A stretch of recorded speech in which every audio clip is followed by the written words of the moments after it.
30 versículos, né? Um texto um pouco longo, como os irmãos têm acompanhado já há algumas semanas.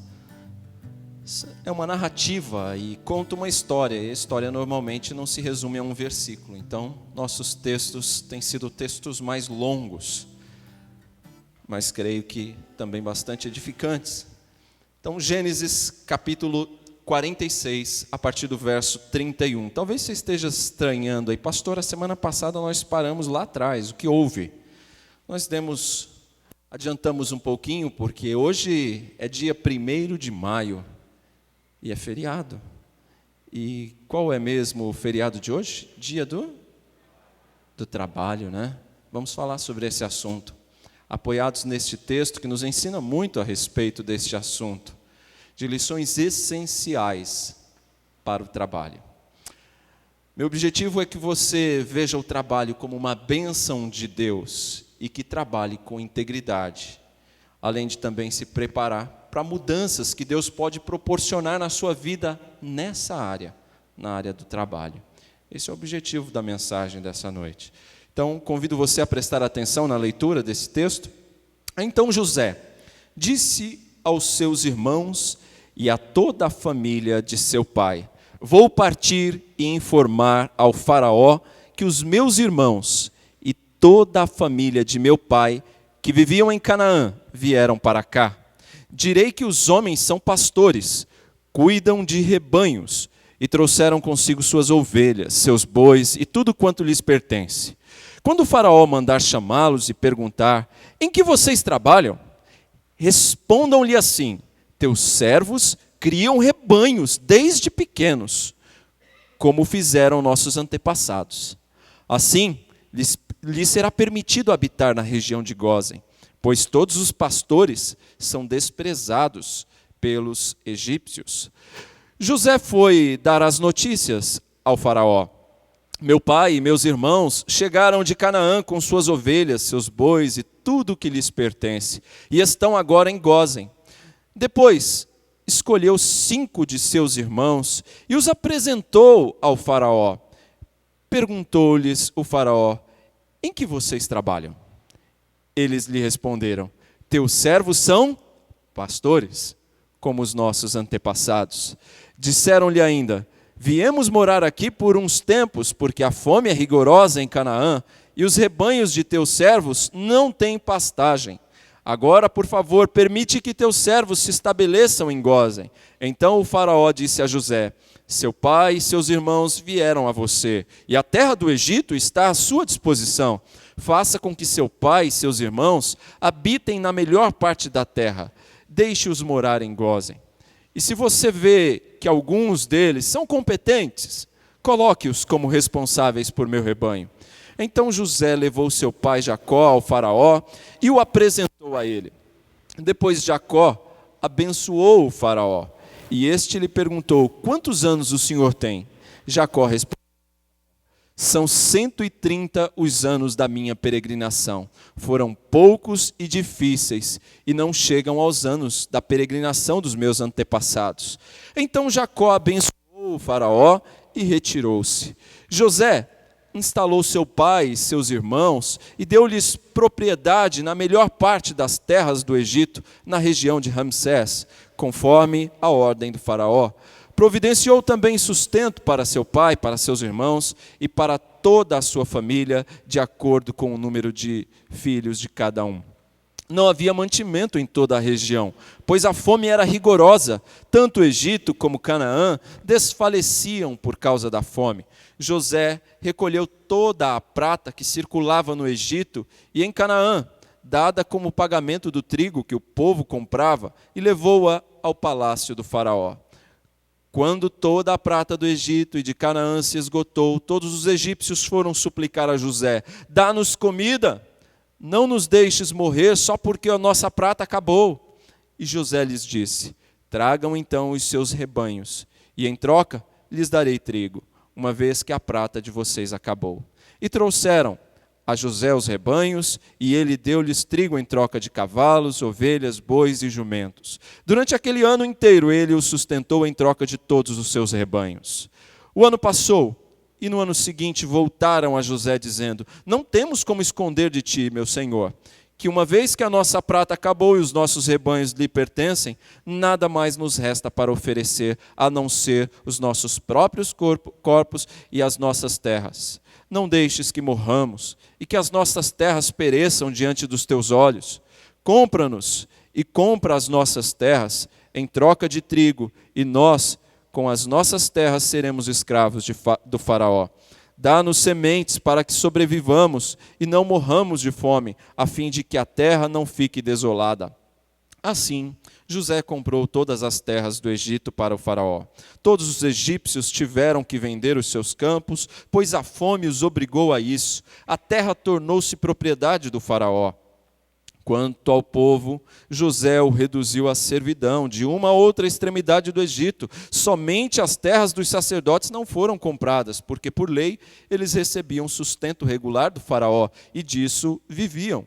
Por isso não tiveram que vender as suas terras. Então José disse ao povo: ouçam, hoje comprei vocês e suas propriedades para o faraó. Aqui estão as sementes para que cultivem a terra, mas vocês darão a quinta parte das suas colheitas ao faraó. Os outros 4/5 ficarão com vocês, como sementes para os campos e como alimentos para vocês, seus filhos e os que vivem em suas casas. Eles disseram: meu senhor, tu nos salvastes a vida, visto que nos favoreceste, seremos escravos do faraó. Assim, quanto à terra, José estabeleceu o seguinte decreto no Egito, que permanece até hoje: 1/5 da produção pertence ao faraó. Somente as terras dos sacerdotes não se tornaram propriedade do faraó. Até aí, meus irmãos. Bem,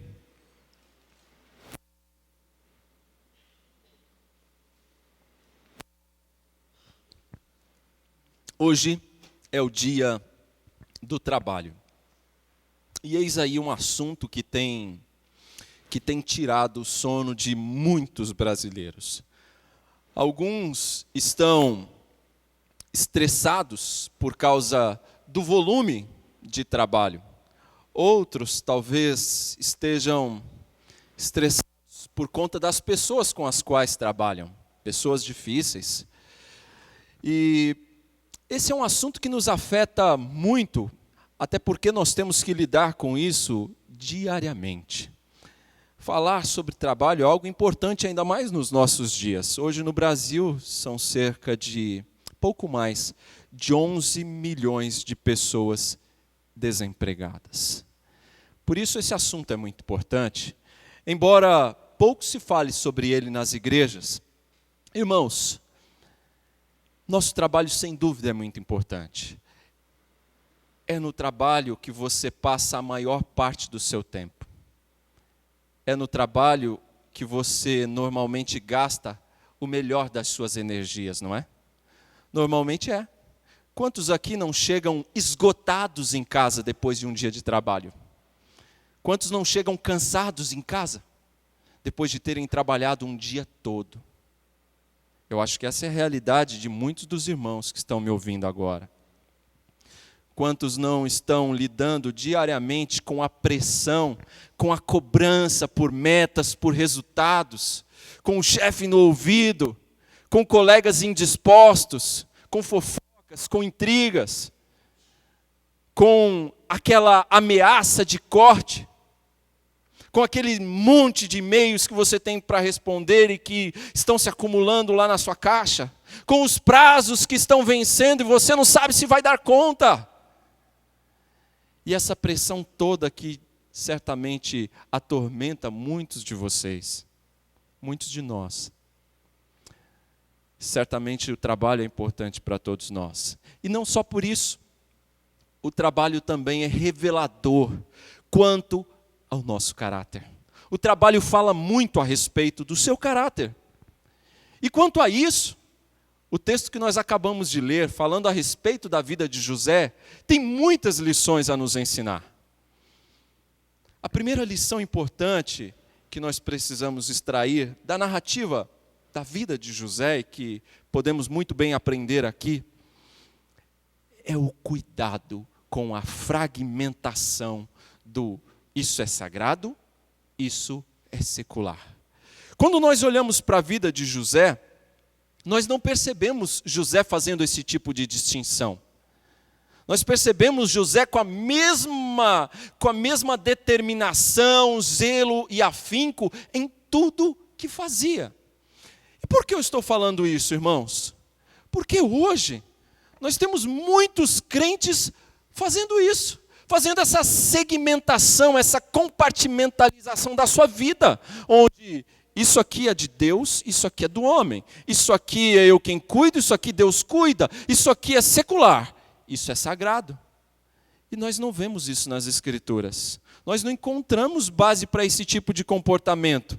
Nós não vemos isso na vida de José aqui. Inclusive, nós vemos diferente disso. Nós vemos repetidas vezes o texto bíblico destacando José justamente por ele ser íntegro, correto em tudo que fazia.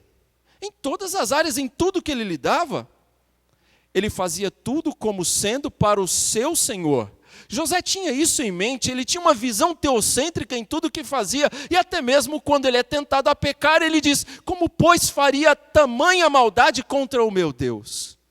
Capítulo 39 disse isso. Eu lembrei isso aos irmãos já uma vez. Irmãos, o nosso trabalho revela muito sobre o nosso caráter.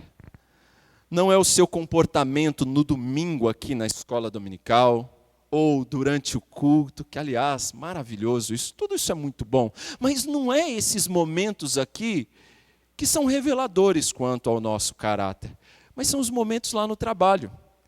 Se você perguntar para alguém que trabalha com você, como é fulano de tal, como é a fulana de tal, ela não vai dizer como você é com base no que você faz aqui no domingo. Ela vai dizer como você é, quem você é, no ponto de vista dela, de acordo com o que ela vê no dia a dia, durante a semana, no trabalho com você. É aí que a pessoa vai dizer como você é de fato. Pensando nisso, qual é a característica sua que mais se destaca no seu comportamento, no seu trabalho? Qual é a característica? Será uma característica positiva? O que os seus companheiros de trabalho veem em você? São características positivas? Por exemplo, olha, é determinado, é leal, é honesto. Olha, o Júlio, ele trabalha com dedicação aqui no trabalho, ele faz o melhor possível, ele trabalha de fato para enriquecer o seu empregador, e não para ele ficar rico. Tem que ser assim. Normalmente as pessoas hoje trabalham assim, né? Nós brasileiros normalmente trabalhamos assim, para o nosso patrão ficar rico, não é? Esse final de semana retrasado nós tivemos no Mackenzie uma conferência, e o Paul Gelli falou sobre isso. Você tem que trabalhar para o seu patrão ficar rico. E nós trabalhamos assim no Brasil, não é? Para o patrão ficar rico? Não, normalmente não é assim. Nós não trabalhamos pensando no bem do outro. E José parecia fazer exatamente isso que o Paul Gelli falava. Nós temos que trabalhar pensando no sucesso do nosso patrão. Trabalhamos para ele. Temos que fazer o melhor trabalho possível. Como é que as pessoas do seu trabalho te veem? Como alguém assim? Que trabalha pensando no melhor para a empresa? As pessoas te veem lá no seu trabalho como alguém discreto? Como alguém comprometido? Como alguém que é pontual? Que chega no horário, como alguém que sabe obedecer ordens? Quais são as qualidades que os seus colegas de trabalho veem em você? Ou será que eles veem os defeitos?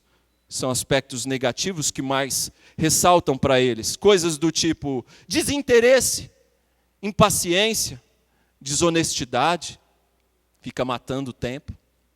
Ou será que os seus colegas de trabalho veem coisas do tipo, olha, fica fazendo fofoca, causando intriga, é um sujeito mal-humorado, não tem espírito de equipe, disposição de servir? Fica aí a sua escolha. Como é que as pessoas te veem no seu trabalho? O nosso trabalho, irmãos, mostra também a nossa eficiência em fazer algo. mostra a nossa capacidade de cumprir ordens, de saber se submeter a ordens, a autoridade. O nosso trabalho, irmãos, também mostra o quanto somos organizados, ou não, o quanto somos criativos, temos capacidade de desenvolver coisas, tomar decisões complexas, situações difíceis, o quanto somos pontuais, o quanto somos capazes de nos relacionar com pessoas. Normalmente você não vai trabalhar numa ilha, você vai se relacionar com pessoas. E o nosso trabalho revela isso também. São muitas as coisas que o nosso trabalho revela. Assim, irmãos, a nossa fidelidade a Deus no trabalho é tão importante quanto a nossa fidelidade a Deus aqui na igreja. Porque não existe separação. Isso é espiritual e sagrado. Aquilo não. Isso não existe. José é uma grande lição para nós disso. Aliás, a Bíblia toda nos mostra isso, que não podemos fazer esse tipo de separação, de fragmentação. E o texto bíblico nos mostra ainda que José tinha grande responsabilidade diante dele. Irmãos, qual era a posição de José nesse instante aqui da narrativa? Ele era como se fosse um primeiro-ministro, um governador, uma autoridade ali no Egito. E qual era a responsabilidade principal dele ali? Era cuidar de guardar, armazenar os alimentos e distribuir. Numa época de terrível fome, era essa a responsabilidade dele. Armazenar e distribuir esses alimentos. Mas era só essa? Não. Ele tinha ainda outras responsabilidades. Ele tinha responsabilidade sobre si, sobre a sua esposa, sobre os seus 2 filhos. Só isso? Não. Ele tinha ainda a responsabilidade em relação agora a toda a sua família, os seus parentes todos que estavam vindo para morar no Egito. Tinha responsabilidade sobre 70 praticamente aqui. Vejam, irmãos, como é que ele ia lidar com tudo isso? Como ele lidaria com essa responsabilidade? José, então, para lidar com isso, fez um planejamento sábio. Olha aí o verso 31 do capítulo 46. Então José disse aos seus irmãos e a toda a família de seu pai: vou partir e informar ao faraó que os meus irmãos de toda a família de meu pai que viviam em Canaã vieram para cá. Direi que os homens são pastores, cuidam de rebanhos e trouxeram consigo suas ovelhas, seus bois e tudo que lhes pertence. Quando o faraó mandar chamá-los e perguntar: em que vocês trabalham? Olha só como José conhecia bem o faraó, né?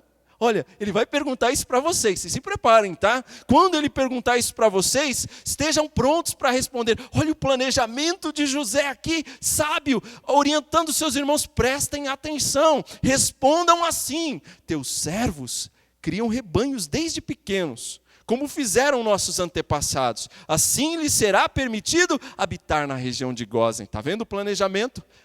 Ele quer que os seus irmãos digam as palavras certas para então ser-lhes permitido morar em Gósen, porque eles são pastores, e pastores não eram bem vistos ali pelos egípcios. Notaram o planejamento? José não ficou só pensando, ele não ficou só no mundo das ideias, ele escolheu um lugar bom, colocou ali o seu pai, seus irmãos, deixou-os ali, até que ele fosse conversar com o faraó, e então pedir autorização para estabelecê-los ali em caráter permanente. E é isso que ele faz. José, irmãos, não era autoritário nos seus planos. Ele sabia se submeter ao seu chefe. Ele não era o dono daquilo. Ele tinha autoridade? Tinha. Mas ele tinha alguém acima dele. E ele sabia se submeter. E ele não fez as coisas do seu jeito, como ele achava que tinha que fazer, sem consultar ninguém, sem falar com ninguém. Ele vai até Faraó e vai pedir autorização para que a sua família ali permaneça. Até para que não ficasse a ideia de que, será que eles não estão querendo depois tomar a terra? Ser donos daqui? E mais adiante nós vamos ver que eles tiveram esse receio efetivamente. Irmãos, eis aí um ponto em que eu escuto regularmente algumas queixas e algumas reclamações quanto a crentes nos seus trabalhos. Reclamações de irmãos que são também empregadores a respeito de seus empregados cristãos. Muitos crentes acham que devem ser tratados de uma maneira especial, com mais regalias do que os outros empregados da empresa, só porque o seu patrão é seu irmão na fé, é da mesma igreja, e então ele precisa de tratá-lo melhor. É meu irmão. E não é assim, queridos. Por isso, nós vemos aqui José dando uma boa lição para nós, de que não é porque era a sua família e seus irmãos que ele ia fazer do jeito que ele queria e acabou. Não. Ele tem que pedir autorização para Faraó, e é isso que ele faz. Inclusive, ele planeja e orienta seus irmãos como eles deveriam falar com Faraó, o que eles deveriam dizer quando consultados por Faraó. Veja, José não estava pedindo aos seus irmãos que mentissem, não é isso? Mas ele está mostrando a eles a melhor maneira de se expressar diante de Faraó, sabendo e conhecendo muito bem a cultura do Egito. Ele conhecia não só Faraó, mas conhecia muito bem a cultura do Egito. Já morava lá há muitos anos, algumas décadas. E então ele os orienta em como falar, de que maneira se posicionar diante de Faraó. José, então, irmãos, foi prestar contas a Faraó sobre a vinda de sua família. Capítulo 47 nos mostra isso, verso 1 e 2, olha o que ele diz. José foi dar as notícias ao Faraó. Meu pai e meus irmãos chegaram de Canaã com suas ovelhas, seus bois e tudo que lhes pertence, e estão agora em Gósen. Depois escolheu 5 de seus irmãos e os apresentou a Faraó.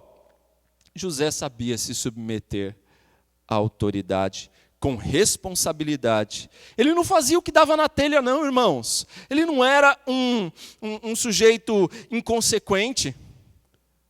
José sabia muito bem se submeter à autoridade com responsabilidade. Olha ainda o verso 7, o que ele diz. Então José levou seu pai Jacó ao Faraó e o apresentou a ele. Depois Jacó abençoou o Faraó. Verso 11 ainda. José instalou seu pai e seus irmãos e deu-lhes propriedade na melhor parte das terras do Egito, na região de Ramsés, conforme a ordem dele? Conforme a ordem de Faraó. Ele sabia se submeter à autoridade com responsabilidade. Não fazia o que dava na cabeça. E você? Você trabalha sob a autoridade de alguém? Possivelmente você tem alguém que está acima de você, onde você trabalha. E como é que é a sua disposição em prestar contas? Talvez você não tenha um chefe, você seja autônomo, mas você tem clientes a prestar contas.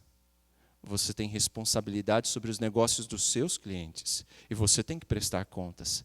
Como é que é a sua disposição em prestar contas? Em submeter-se à autoridade? Isso é prova de maturidade cristã. Tem crente que acha que manda e que pode fazer o que quer. E não é assim. Não é assim. Vamos aprender com José. Saber submeter-se à autoridade é sinônimo de maturidade.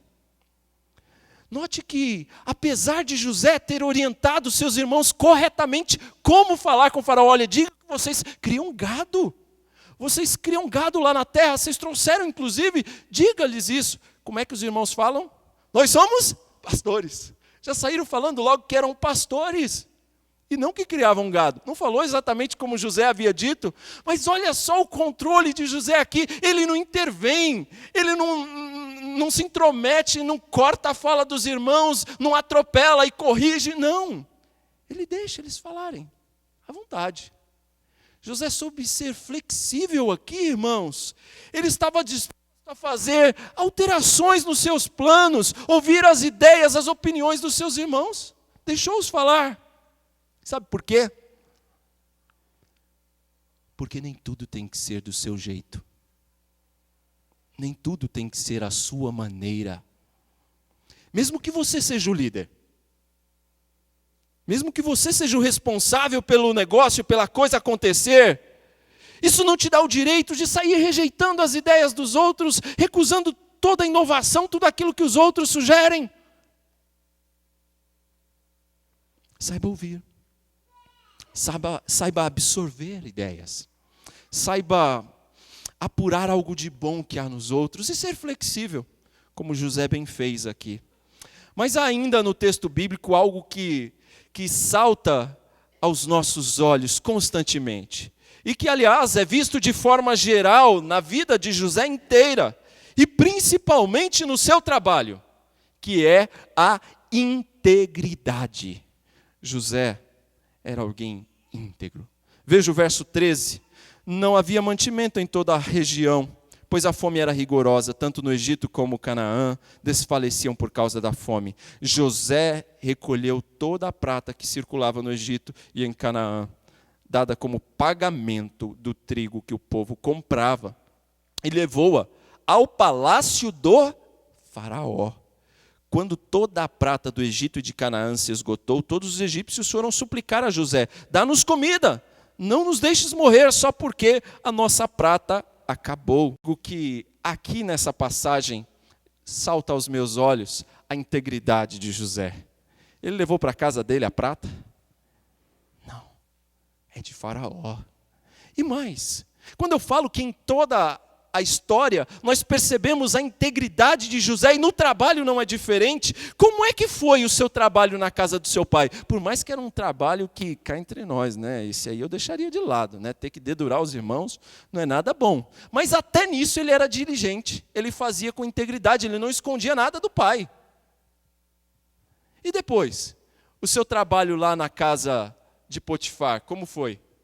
Trabalho íntegro, e tudo que ele fazia com integridade, e Deus fazia prosperar.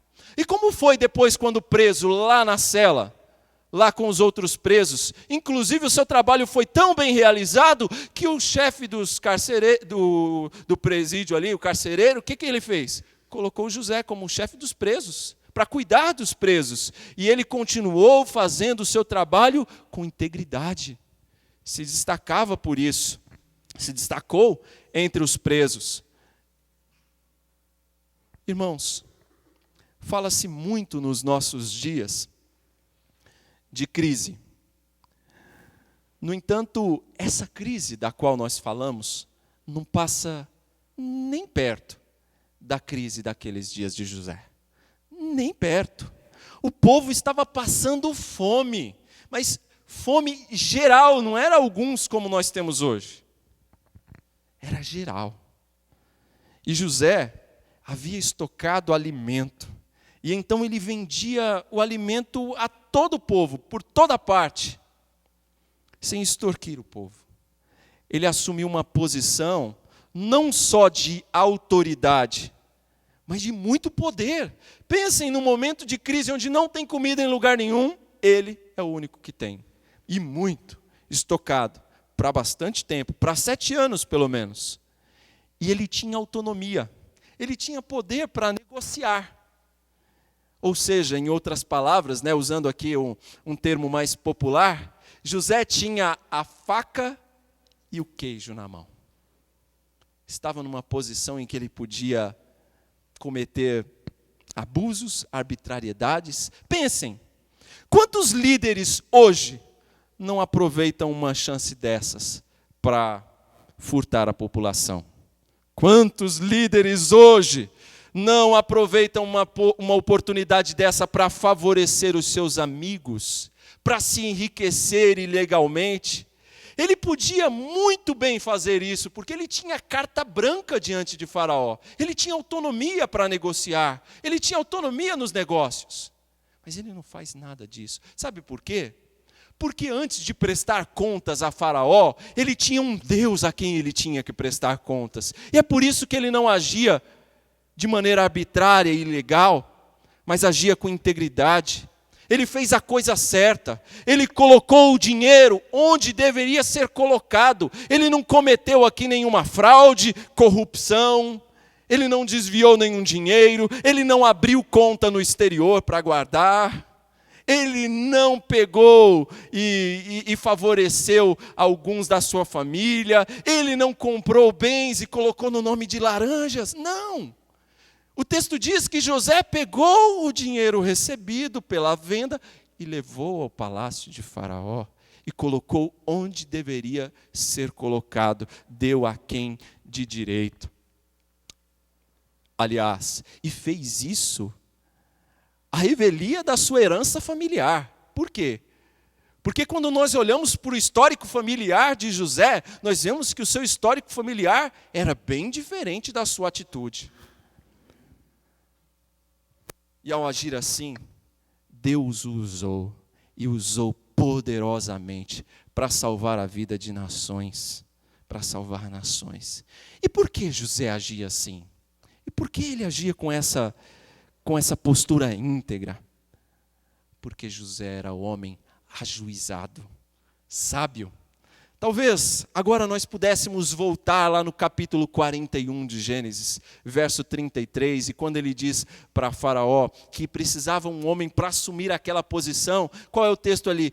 Ele precisa de alguém ajuizado e sábio. E Faraó enxergou que não havia ninguém melhor do que José para essa posição, porque ele era ajuizado e sábio. Alguém assim, íntegro. Foi assim que ele foi enxergado por Faraó. José sabia discernir uma situação, suas necessidades. Ele não era um destruidor, era um construtor. Era alguém que sabia unir pessoas num propósito e não desunir, criar desarmonia. Tinha uma capacidade de liderança maravilhosa. E quando eu fico pensando em unir pessoas num ambiente assim, é algo extremamente difícil unir pessoas, ainda mais quando você lida com uma multidão. Recentemente, nesse mesmo congresso, Samir é testemunha, Cássia e mais alguns irmãos aqui que foram, nós temos um break, né? Um momento do café. É uma multidão, todo mundo aparentemente crente. Mas na hora que você chega para tomar o cafezinho, parece que não tem nenhum crente ali, porque é uma briga para pegar o café, uma fila, uma luta ali para pegar o biscoitinho, que é difícil unir pessoas numa multidão. Você já viu liquidação em supermercado? Aquele leite que custa R$3, eles anunciam a 50 centavos. Já viu a briga que é para pegar aquilo? É assim, é difícil. Vocês já imaginaram? José conseguiu unir um povo no meio de uma crise terrível. Isso foi capacidade de liderança, de unir pessoas com a sua integridade, com o seu exemplo. Tudo isso uniu pessoas. Mas o texto continua.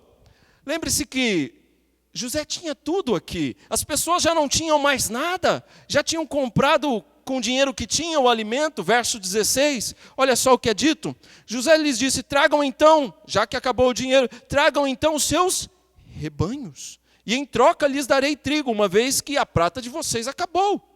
E trouxeram a José os rebanhos, e ele deu-lhes trigo em troca de cavalos, ovelhas, bois e jumentos. Durante aquele ano inteiro, ele os sustentou em troca de todos os seus rebanhos. Notaram? O dinheiro havia acabado. O dinheiro acabou, mas nem por isso José fez com que as pessoas passassem a pedir esmola. Não. Vamos negociar. Ele propôs então a troca pelos animais. E isso durou mais um ano inteiro. E depois de um ano inteiro, o que aconteceu? Acabou. E o que eles fazem, diz o texto? Eles se achegam a José novamente e falam, olha, os animais acabaram todos. E agora o que vamos fazer? Vamos ser escravos do Senhor. Olha, nós estamos à venda, nos compre. José então fez uma troca. Ele não quis abusar do povo. José instituiu ali um sistema de cultivo. José passou a vender o trigo pelas terras, ele comprou as terras deles, e a partir dali ele coloca eles próprios para trabalharem na terra. Deu-lhes semente e instituiu um sistema de cultivo, onde ele só exigia o seguinte, que 20% da produção fosse entregue a Faraó. Olha, ele está dando a terra para que eles cultivem, está dando as sementes para que trabalhem, plantem, e em toda a terra, e agora está exigindo apenas que 1/5 da produção fosse devolvido a Faraó. Alguns podem estar pensando, José não era tão bonzinho assim, né? 1/5? Irmãos, Naquela época, sabe qual era o normal de ser cobrado? 1/3. 1/3. José estava cobrando 1/5. E se a gente olhar para os nossos dias também, se fosse 1/5 só os impostos que a gente paga, nós éramos os mais felizes do mundo. Porque a gente paga muito mais do que isso. Só o imposto de renda é 27,5%. E mais os impostos embutidos nos produtos que você compra, que alguns chegam a mais de 50%. Logo, se fosse 1/5 nos nossos dias, nós estaríamos muito felizes com a economia do nosso país. Pois é, José não abusou do seu povo. José não abusou do povo do Egito, embora tivesse uma posição que lhe permitisse fazer isso. Mas ele não o fez. Ele agiu com integridade. Integridade não é coisa fácil. Integridade é algo complexo.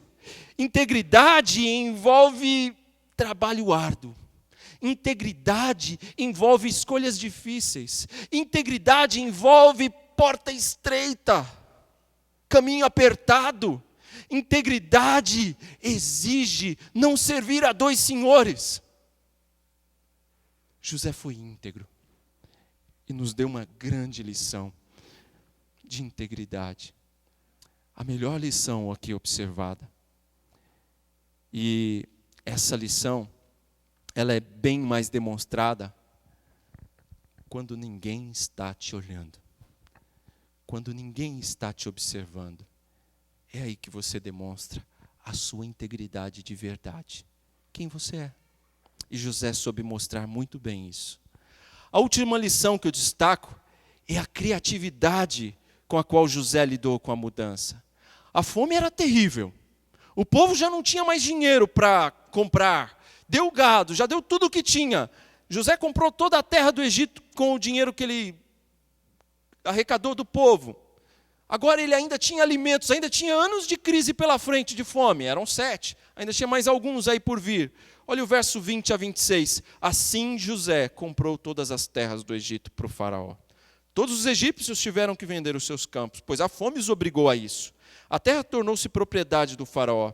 Quanto ao povo, José o reduziu à servidão de uma a outra extremidade do Egito. Opa, olha que interessante, de uma a outra extremidade do Egito. Somente as terras dos sacerdotes ficaram. Então José disse ao povo, ouçam, hoje comprei vocês e suas terras para o faraó. Aqui estão as sementes para que vocês cultivem a terra. Mas vocês darão a 5ª parte das suas colheitas ao faraó. Os outros 4/5 ficarão com vocês, como sementes para os campos e como alimento para vocês, seus filhos e os que vivem em suas casas. Olha o que o povo disse. Meu Senhor, tu nos salvaste a vida. Visto que nos favoreceste, seremos escravos do faraó. Notaram? O povo se submeteu com alegria, porque aquilo era bom demais para ser verdade. Ele estava dando terra para eles trabalharem, espalhando-os para produzirem toda a terra do Egito, dando as sementes, e queria apenas 1/5 da produção. Isso pareceu maravilhoso ao povo. José então instituiu aquilo, diz o verso 26, como uma norma, um decreto que prevaleceu por muito tempo na terra do Egito. Foi uma ideia excelente. Sem dúvida alguma, foi algo inovador. Ele fez com que o povo se espalhasse por toda a terra do Egito. É como se todo o povo estivesse só no centro, como aqui, né? A maioria da população está em São Paulo. José fez o quê? Ele espalhou o povo para produzir em toda a terra do Egito e não somente num só lugar. Deu-lhe semente e fez com que produzissem para eles, suas famílias, e também que uma parte fosse reservada ao sustento da casa de Faraó. Veja, irmãos, que ideia brilhante essa de Faraó. A ideia foi tão boa que a aprovação do Faraó, diferentemente da aprovação dos nossos políticos atuais, ela subiu a 3 dígitos. A aprovação de José aqui era de 100%. O povo disse, salvastes nossa vida, seremos teus servos. Interessante, não é? Como um trabalho feito com integridade fez toda a diferença. Irmãos, nós aprendemos aqui nesse aspecto com José que nós temos que estar preparados para as mudanças. O cenário que poderá vir a qualquer momento na sua vida pode ser bem diferente do atual. Você precisa estar pronto para as mudanças. Aquele planejamento que você fez pode não acontecer. E aí? O que você vai fazer? Esteja pronto para o novo. Esteja pronto para as mudanças. Isso até na igreja. Nesse ponto, eu deixo claro que não estou querendo dizer aqui de novas teologias. Não. A palavra de Deus não muda. Mas é certo também que uma abordagem diferente da igreja pode nos ser muito útil para o serviço do Senhor. Lembremos sempre que a gente precisa de ter um firme fundamento, que é a palavra. E baseado na palavra, nós podemos crescer no Senhor.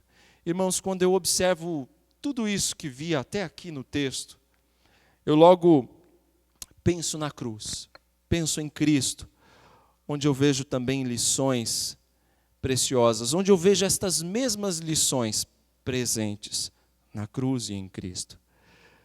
Antes de tudo acontecer, o Senhor Jesus disse, juntamente com o Pai, Ele, aliás, planejou, fez um plano sábio, um plano maravilhoso da nossa salvação. A redenção do homem não foi um acidente. Olha, o homem fez uma grande besteira, vamos lá consertar aquilo. Não foi isso que Jesus fez. Mas foi um plano sábio, um plano muito bem traçado por nosso Senhor. Ele fez um plano maravilhoso e Ele o executou. Ele cumpriu este plano. E veja, irmãos, que tudo foi feito de acordo com seu grande amor, com sua graça, com sua misericórdia. Por quê? Porque quando Ele olhou para nós, Ele viu realmente quem éramos. Ele não nos viu melhores do que somos. Ele nos viu pecadores, como somos, terríveis pecadores. E ainda assim, enxergando terríveis pecadores, Cristo executou o seu plano. Ele veio morrer na cruz por nós. Veja que Jesus não só fez isso pelo homem, mas juntamente com o Pai, Ele nos colocou como coroa da criação.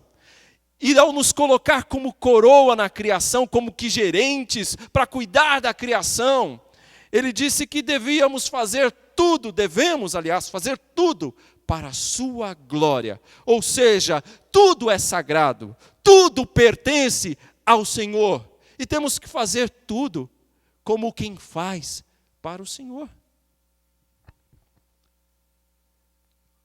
O Senhor Jesus se submeteu com fidelidade e com responsabilidade à autoridade do Pai.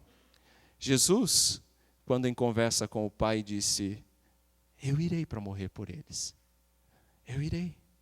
Serei maltratado, serei humilhado. Jesus sabia de tudo isso. Mesmo assim, Ele disse: eu irei. E Jesus viveu de forma íntegra, santa, tanto na terra quanto no céu. E por fim, Jesus realizou de uma vez por todas o plano mais inovador e magistral da história, a nossa redenção no seu sangue. Ele cumpriu o plano perfeito do Pai. E é um plano perfeito porque não precisará ser repetido, não precisará morrer novamente. Ele está completo e acabado, está consumado. Nós vemos tudo isso na vida de Jesus. Gosto das palavras do pastor Charles Swindoll. E ele diz o seguinte: o Pai fez conosco o que fez com José. Em seu grande arranjo da vida, Ele não deixa de lado o pecado do homem, mas lida com ele. Trata das questões difíceis da vida. Não pergunta sobre como eu ganho o meu sustento, mas como eu ganho a vida. Não como gasto meu tempo, mas como gasto a eternidade. E não tanto como me dou com as pessoas sentadas ao meu lado, mas em última instância, como me dou com Deus. Quando respondemos corretamente às perguntas difíceis, todas as outras se encaixam. Irmãos, que sejamos modelos de integridade, de honestidade, de compaixão, de criatividade. Que o nosso trabalho seja feito com a mais absoluta integridade e correção, como sendo feito para o Senhor. Que cada um de nós que declara o nome de Cristo seja o melhor padrão e exemplo no seu trabalho, o melhor representante, embaixador de Cristo no seu trabalho. Seja fiel. Eu disse na semana anterior que Cristo não está mais andando entre nós encarnado, como fez na época dos seus discípulos. E eu volto a dizer, você precisa de ser o melhor representante de Cristo por isso. Que sigamos nos mesmos passos de José. Um bom exemplo, né? Ou melhor, que sigamos nos mesmos passos de Jesus, que é ainda melhor. Amém?